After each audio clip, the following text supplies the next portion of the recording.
Hi అండి, అందరికీ నమస్కారం. నేను మీ పవన టేల్స్ బై పవన ఛానల్కి స్వాగతం. మనస్వీణ కథ తర్వాయి భాగంలోకి వెళ్ళిపోయే ముందు ఫ్రెండ్స్ ఒక చిన్న రిక్వెస్ట్, మర్చిపోకుండా సబ్స్క్రైబ్ చేసుకోండి చూస్తున్న వాళ్ళు. అలాగే కథ అంతా వినండి, నచ్చిందంటే అప్డేట్ లైక్ చేయండి, కామెంట్ చేయండి, షేర్ చేయండి. ఇంకా కథలోకి వెళ్ళిపోదాము. ఏంటి ప్రకాశం, బల్లిలో ముడుచుకుని కూర్చుంటే లాభం లేదు, చెప్పేదాకా వదలను. ఆమెను అన్ని విధాలుగా నిస్సహాయరాల్ని చేసి తరిమితే నీకు దొరుకుతుంది అనుకున్నావు కదా. పాపం, నేను ఇక్కడున్నానని తెలియదు నీకు. ధైర్యం కూడా తీసుకొని మీ బెదిరింపులకు భయపడి నేను ఇప్పుడు మాట్లాడేది అంత నిజమని అనుకుంటే అది పొరపాటే. నిజమైనా కాకపోయినా మీరు తంతారు కదా, భయంతో నేను మీకు అనుగుణంగానే మాట్లాడాల్సి వస్తుంది అన్నాడు. చిచి, కుక్కంత నిన్న తనినా ఒకటే. నడు, మళ్ళీ ఇటు తిరిగి చూడకుండా వెళ్ళిపో ప్రకాశం. అతడితో పాటు లక్ష్మణరావు కూడా వెళ్ళబోయాడు. నీలేష్ సమీపించి అతడిని భుజం మీద చేసి, మీరు ఆ రోజు ఊహించింది కరెక్ట్ లక్ష్మణ్ గారు.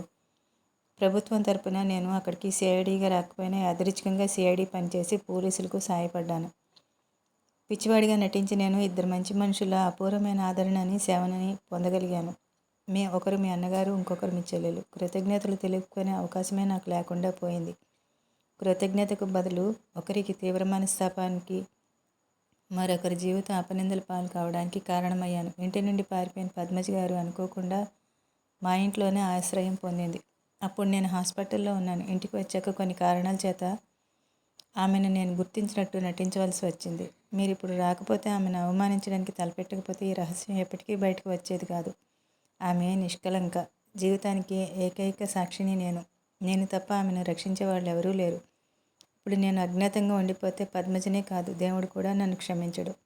నారాయణరావు గారికి నా హృదయపూర్వక నమస్సులు చెప్పండి. నా మూలంగా పద్మజ గారు పోగొట్టుకున్న స్థానాన్ని తిరిగి ఇప్పించే రోజు వస్తే తప్పకుండా ఆ రోజు తప్ప నాకు మనశ్శాంతి ఉండదు. ఆ రోజు కోసమే నేను నా శాయశక్తిలో కృషి చేస్తాను అన్నాడు. లక్ష్మణరావు నీలేష్ మాటలు విశ్వసించినట్టు కనిపించలేదు. చెల్లెల్ని అనుమానంగా చూస్తూ వెళ్ళిపోయాడు. స్తబ్దులుగా కూర్చుండిపోయిన రావుగారు, వివరంగా చెప్పు బాబు, నాకు తలతోక అర్థం కావట్లేదు అన్నారు. మతి భ్రమించడం వల్లే నువ్వు హాస్పిటల్ నుండి పారిపోయావు అనుకున్నావు. నేను వెతికి తీసుకొచ్చావు. అన్ని రోజులు నువ్వు ఎక్కడ ఉన్నావు, ఎలా గడిచింది జీవితం అనే ప్రశ్నించే సాహసం మాకు లేకపోయింది. ఆ ప్రశ్న నీ మనసు మీద ఎటువంటి ప్రభావం చూపుతుందానని భయపడ్డాం. పద్మజ నీలేష్నే చూస్తున్నది. ఆమె హృదయాన్ని ఆశ్చర్యం, ఆనందం ఉక్కిరిబిక్కిరి చేస్తున్నాయి. అక్కడ ఎవరూ లేకపోతే బాబు అని కేకపెట్టి అతన్ని పెనవేసుకుపోయేదేమో. ఎప్పుడూ అక్కడికి వచ్చి చేరిన వసుంధర మొహం ఆందోళనతో నిండిపోయింది. బాబు నుండి ఎటువంటి అప్రియమైన సంగతులు వినాల్సి వస్తుందోనని. గతస్మృతులు కలిచివేస్తున్నట్టుగా నీలేష్ మొహంలో నీలినీడలు ఆక్రమించుకున్నాయి. అతడు ఒక నిట్టూర్పు విడిచి మొదలుపెట్టాడు. హాస్పిటల్ బెడ్ మీద అప్పుడప్పుడే స్పృహ వస్తున్నది నీలేష్కి. ఇప్పుడేం చెప్పలేం. తలకు తగిలిన గాయం పెద్దది. మెదడులో నరాలు దెబ్బతింటే అతడు మనుషుల్లో పడడం కష్టం అనడం వినిపించింది. వసుంధర వెక్కి వెక్కి ఏడుస్తోంది. కళ్ళు తెరవాలంటే భయం వేసింది నీలేష్కు. ఆ రాత్రి సంఘటన గురించి గుచ్చి అడుగుతారేమోనని భయం. నీలేష్ గాయపడిన మరో రోజు రాత్రి ఇద్దరు మనుషులు నీలేష్ గది కిటికీ దగ్గర నిలబడ్డారు. నర్సు చూసి కేకలు వేసింది. వాళ్ళు కాంపౌండ్ వాళ్ళు దూకి పారిపోయారు. వాళ్ళు మరో రోజు రాత్రి కూడా వచ్చారు. నైట్ డ్యూటీ నర్సు కూడా హాల్లో లేదు. ఇద్దరి చేతుల్లోనూ కత్తులున్నాయి. వాళ్ళు నెమ్మదిగా నీలేష్ని సమీపిస్తున్నారు. కళ్ళు తెరుచుకుని చూస్తున్నాడు నీలేష్. బతకాలన్న కోరిక కంటే బలవత్తరమైన శక్తి మరొకటి లేదేమో. శరీరంలో గాయాల బాధ ఎక్కడ మాయమైందో తెలియదు. బెడ్ మీద నుండి లేచి మెరుపులా వాళ్ళ మధ్య నుండి దూసుకుపోయాడు. వాళ్ళు అతడిని అనుసరించారు. హాస్పిటల్కి దగ్గరలోనే స్టేషన్ ఉంది. కదులుతున్న ట్రైన్లో ఎక్కాడు నీలేష్. వాళ్ళు అదే ట్రైన్లో ఎక్కారన్న భయం వదలలేదు నీలేష్కి. గంట తర్వాత చీకట్లో ఒక చిన్న స్టేషన్లో దిగిపోయాడు. ఇంకెవరూ తనతో దిగలేదని రూఢీ చేసుకుంటూనే కనిపించిన తోవ పట్టుకుని నడవసాగాడు నీలేష్. కొద్ది దూరం నడిచేసరికి ఒక పల్లె కనిపించింది. చిన్న చిన్న ఇళ్ల మధ్య నిర్మానుష్యంగా ఉన్న ఒక దేవాలయం కనిపించింది. నీలేష్కి గాయాల బాధ అలసటతో ఆలయ మంటపంలో ఒళ్ళెరగకుండా పడుకున్నాడు. తెల్లారాక ఊరంతా ఒకసారి తిరిగి వచ్చి అక్కడే పడుకున్నాడు. కడుపులో ఆకలి దహిస్తుంటే నీరసంగా ముడుచుకు పడుకున్నాడు. సహనరాత్రి వేళ ఇద్దరు మనుషులు వచ్చారు అతడి దగ్గరికి. ఒకడు నీలేష్ మీదకి దూకి పీక పట్టుకున్నాడు. ఎరా పోలీసు వెధవా, నువ్వు పిచ్చివాళ్ళు ఊళ్ళు పట్టుకు తిరిగితే మేము ఆ మాత్రం కనుక్కోలేమనుకున్నావా ఏంటి? మమ్మల్ని పట్టుకోవడం బ్రహ్మతరం కాదురా. పోలీస్ కుక్కలు కూడా మమ్మల్ని పట్టలేదు. నీ తరం ఏమవుతుంది? నిన్ను ఇప్పుడే ఎమ్ముడి దగ్గరికి పంపిస్తాను అన్నాడు.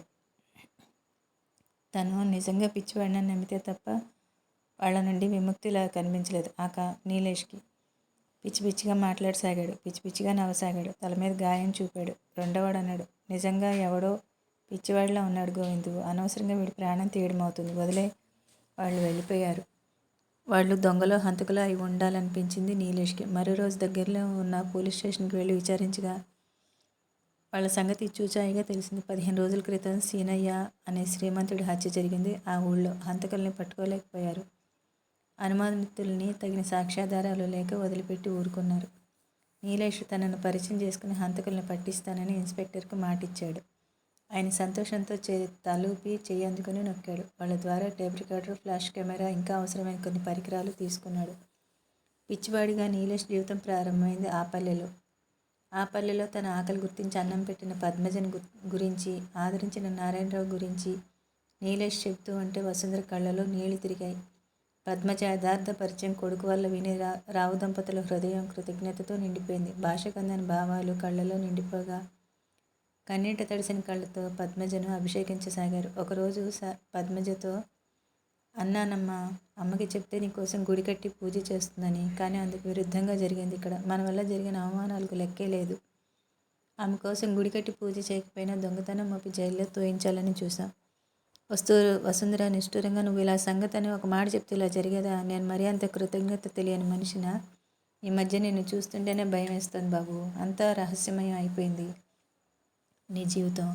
అన్ని నాటకాలే. కన్నతల్లిని కన్నతండ్రిని పరాయివాళ్ళలా భావిస్తున్నాం. ఎందుకంటే దౌర్భాగ్యం ఏముంది మాకు అంది కళ్ళనీళ్ళు ఒత్తుకొని. పద్మజ, ఇలా రా అమ్మా. రావుగారు పద్మజని దగ్గరికి పిలుచుకొని ఆమె శిరస్సును చేయించారు.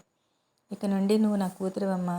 ఈ క్షణం నుండి ఈ ఇంట్లో మా నీలేష్ ఎంతో, నువ్వు అంతే. అన్నీ సమానంగా నువ్వు పొందగలవు అతనితో పాటుగా. భోజనాల దగ్గర పద్మజ ఏదో మాట్లాడాలనుకుంది. నీలేష్ కళ్ళతోనే వారించాడు. ఆ రాత్రి పద్మజకి ఎంతకీ నిద్రపట్టలేదు. ఆమెకి ఎన్నో గుర్తొస్తున్నాయి. తడి వంటితో తన పాదాలని సున్నితంగా ఎత్తిపట్టుకొని తన కళ్ళలోకి విఫలంగా ఏదో అస్పష్టమైన ఆరాటంతో చూస్తున్న బాబు. మరో రోజు అడవి పువ్వుల దండలు చేతులకి మెడకి చుట్టూ అమాయకంగా ఆర్ద్రంగా బాబు.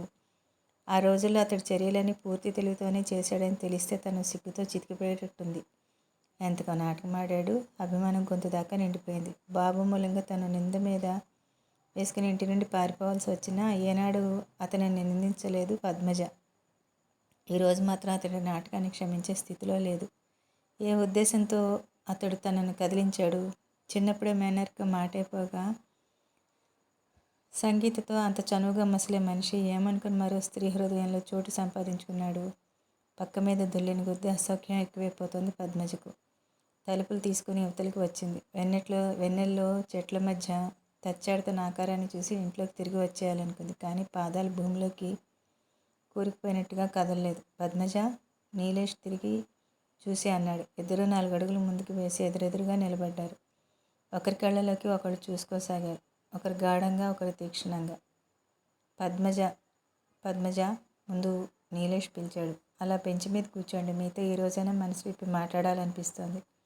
నేను అడగాలనుకుంటున్నాను సూటిగా మిమ్మల్ని ఒక మాట. అడగండి పేలవంగా నవ్వుతూ అన్నాడు. కన్నెపిల్లను ముత్తైదువుగా మారి 3 గంటలు కాకుండానే మొగుడు చచ్చి విధవగా మిగిలిపోయాను.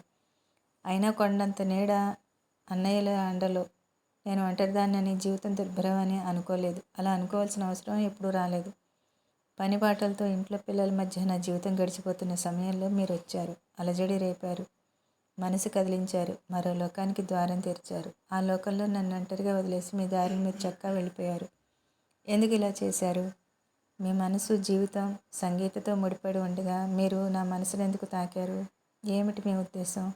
ఈ చల్లని వెన్నెల కిరణాలు ప్రకృతి మీద ఎందుకు పరుచుకుంటున్నాయో, ఈ పిల్ల తెమ్మెరలు ఎక్కడ పుడుతున్నాయో, ఈ పూలను తాకి ఇంత మత్తుగా ఎందుకు సాగుతున్నాయో ఎవరు చెప్తారు? ప్రేమ ఇద్దరు యువత యువకుల మధ్య ఎందుకు పుడుతుందో, ఎలా పుడుతుందో ఎవరు చెప్తారు? వేదాంతలా నవ్వాడు. ఆ పల్లెసీమలో అడుగుపెట్టి ఇంచుమించుగా నన్ను నేను మరిచిపోయిన సమయంలో మిమ్మల్ని చూశాను. మీ అందాన్ని, మీ మంచి మనసుని చూశాను. వితంతువుగా జీవించడం చూశాను. నా మనసు కదిలిపోయింది. కుంకుమ గాజులు మీకు ఇవ్వాలని ఆవేశపడ్డాను. మీ ఒంటరి జీవితానికి తోడుగా నిలవాలని తహతహలాడాను. మా వాళ్ళ మనుషులు వెతుకుతూ వచ్చి నన్ను పట్టి తెచ్చారు. మా వాళ్ళని చూశాక నాకున్న బంధాలు గుర్తుకు వచ్చాయి. సంగీతతో నా జీవితం ముడిపడేయడానికి స్థిర నిశ్చయం జరిగిందని గుర్తుకు వచ్చింది. నా జీవితం అనేక సమస్యలతో నిండి ఉందని, అసలు ఈ బతుకు ఏ క్షణాన ఏమవుతుందో తెలియని పరిస్థితిలో ఉందని గుర్తుకు వచ్చింది. అందుకే మిమ్మల్ని గుర్తించినట్టుగా నటించాను. మనసు రాయి చేసుకుని నటించాను. నా నాటకానికి తెరదించాడు ప్రకాశం. మీరు నాటకం సమాప్తమైన నా సమస్య పరిష్కారం కాలేదు నీలేష్ గారు, పద్మజ గాద్గికంగా అంది. లోగడ ఏదో బింకంతో బతకలేనా అనుకున్నాను. రెక్కలున్నాయి, ఒంట్లో సత్తు ఉంది, ఎక్కడ పనిచేసినా రోజులు వెళ్ళిపోతాయన్న ధీమా ఉండేది. ఆ ధీమా ఇప్పుడు లేదు. బయట ప్రపంచం ఎంత భయంకరమైందో మొన్న చూసి వచ్చాను. బయట అడుగు వేయడానికి లేదు, ఉండడానికి ఆధారం లేదు. ఆధారం ఎందుకు లేదు పద్మజ? నాన్న మిమ్మల్ని తన కూతురులో చూసుకుంటానన్నారు. మీకు ఇక్కడ ఏ లోటు జరుగుతుంది? ఏం లోటు జరగదు. అయినా నన్ను కూతురులా చూస్తే మీరు తోబుట్టుగా చూస్తారా? అవన్నిట్లో నీలేష్ వదనం పాలిపోవడం, కన్నులు కలవరంగా చూడడం స్పష్టంగానే కనిపిస్తూ ఉంది. ఎదగా నిట్టూర్చి, అది సాధ్యమైతే సమస్య ఉండకపోను పద్మజ. ఈ గుండె సముద్ర ఘోషగా తయారయ్యేది కాదు. నా మనసు తుఫాన్లో పడిన నావ అయ్యేది కాదు అన్నాడు. సరిగ్గా అదే స్థితిలో ఉన్న నేను ఈ ఇంటి ఆడబడుచుగా మర్యాదలు ఎలా స్వీకరిస్తాను బాబు? పెద్దవారిని అలా వంచలేను. నా వల్ల కాదు. ప్రమోద్ని రానివ్వండి, అతడు ఏం చెబుతాడో. ఓ, అతడు ఒకడున్నాడు కదూ, తను వచ్చేదాకా ఇక్కడి నుండి ఎక్కడికి వెళ్ళకూడదని మంత్రం వేసి మరీ వెళ్ళాడు. అతడి మాట, అగస్త్యుల వారి మాట ఆజ్ఞ నాకు. ఎవరికీ తలవంచని నేను అతడి ముందు తలవంచాను. చెట్ల మీద పక్షులు మేల్కొని కోలాహలం చేయసాగాయి. పద్మజ ఇంట్లోకి వచ్చేసింది. నీలేష్ తన గదికి వచ్చి నిద్రపట్టక ప్రమోద్కి ఉత్తరం రాస్తూ కూర్చున్నాడు. డియర్ ప్రమోద్, నా నాటకానికి తెరపడింది. నాటకం ఏమిటి, తెర ఏమిటి అని ఆశ్చర్యపోతున్నావా? అది చెప్పడానికే ఈ ఉత్తరం. పద్మజ మనసు దోచుకున్న పిచ్చిబాబు చాలా అదృష్టవంతుడని నువ్వు అన్నావు, కానీ అతడు ఉత్త దురదృష్టవంతుడు. అతడు ఈమెను చేరుకోవడానికి చాలా అడ్డుగోడలున్నాయి. అమూల్యమైన ఆమె మనసును ఆమెను పొందలేని దురదృష్టవంతుడు. అతడి గురించి నాకెలా తెలిసిందని నువ్వు ఇప్పటికే ఆశ్చర్యంలో తలమణుకులైపోతూ ఉంటావు. నిన్ను ఎక్కువసేపు ములకలు వేయించడం నాకు ఇష్టం లేదు. చెప్పేస్తున్నాను, ఆ పిచ్చిబాబుని నేనే. నీ పక్క బాంబు పడ్డట్టుగా ఉలిక్కిపడ్డావా? అప్రియమైనా నీకు ఈ సంగతి చెప్పక తప్పదు. మతి భ్రమించి హాస్పిటల్ నుంచి పారిపోయానని నీకు తెలుసు, కానీ మతి భ్రమించి పారిపోలేదు. 2 దుండగులు కత్తులు తీసుకుని నా మీదకి రావడంతో లేచి వాళ్ళకి అందకుండా నేనే పరిగెత్తుకుంటూ వెళ్ళి కదులుతున్న రైల్లో ఎక్కేశాను. చీకట్లో వచ్చిన స్టేషన్లో దిగిపోయి ఆ పల్లె చేరుకున్నాను. ఆ ఊరి దేవాలయంలో ఒక అర్ధరాత్రి జరిగిన సంఘటనతో నేను సిఐడిగా మారి పిచ్చివాడి పాత్ర నిర్వహించవలసి వచ్చింది. ఆ పాత్ర నిర్వహిస్తూ సౌందర్యవతి అయిన పద్మజ హృదయాన్ని దోచుకున్నాను. మన వాళ్ళు నన్ను లాక్కువచ్చే సమయానికి పని పూర్తయింది. నాకు నిజంగా మతి చెల్లించిందని నన్ను హాస్పిటల్లో ట్రీట్మెంట్ కోసం ఉంచారు. నేను ఇంటికి తిరిగి వచ్చేసరికి పద్మజ నా ఇంట్లోనే చిత్రంగా దర్శనమిచ్చింది, వంట మనిషిగా. ఆమె ఇంటి నుండి పారిపోయేలా చేసిన పరిస్థితులు ఏమిటో చూచాయిగా, నీకు తెలుసు కదా. నీకు తెలిసినట్టుగా ఆమె పతిత కాదు. ఆ పిచ్చిబాబుతో ఆమెకున్న అనుబంధం చాలా పవిత్రమైంది. వాళ్ళది మూగ ఆరాధన, వారింపశక్యం కాని ఆకర్షణ. ఆమె మీద కన్ను వేసిన ప్రకాశం కుతంత్రంతో ఆమెను పతితగా ప్రచారం పొందింది. మా అనుబంధం జుగుప్సగా చిత్రీకరింపబడింది. ఆమె నిష్కళంక జీవితానికి ఏకైక సాక్షిని నేను. కానీ నేను పద్మజని గుర్తించినట్టుగా నటించవలసి వచ్చింది కొన్ని కారణాల వల్ల. ఈరోజు ఉదయం ప్రకాశం తన రెండో బామ్మర్దిని వెంటేసుకుని తిరిగి వచ్చాడు, పద్మజని అవమానించిపోవడానికి. సన్నివేశం రసపట్టులో ఉండగా నా ప్రవేశం జరిగింది. ఇంక ముగింపు నువ్వు ఊహించగలవు అనుకుంటాను. ప్రకాశం తోకముడిచాడు, కానీ పద్మజకి నా మీద గొంతు దాకా కోపం వచ్చింది. ఆమె కోపం సమంజసమే. సంగీతతో నా వివాహం ఎప్పుడో నిశ్చయమైపోయింది. అదే చనువు మా ఇద్దరి మధ్య ఏర్పడింది. ఆ పల్లెలో ప్రవేశించాక నన్ను నేను మర్చిపోయి పద్మజని ప్రేమించాను. ఇక్కడికి వచ్చాక నాకున్న బంధాలు గుర్తుకు వచ్చాయి. పద్మజని గుర్తించినట్టుగా నటించాను. ప్రకాశం ఆగమనంతో నా నాటకానికి స్వస్తి చెప్పక తప్పలేదు.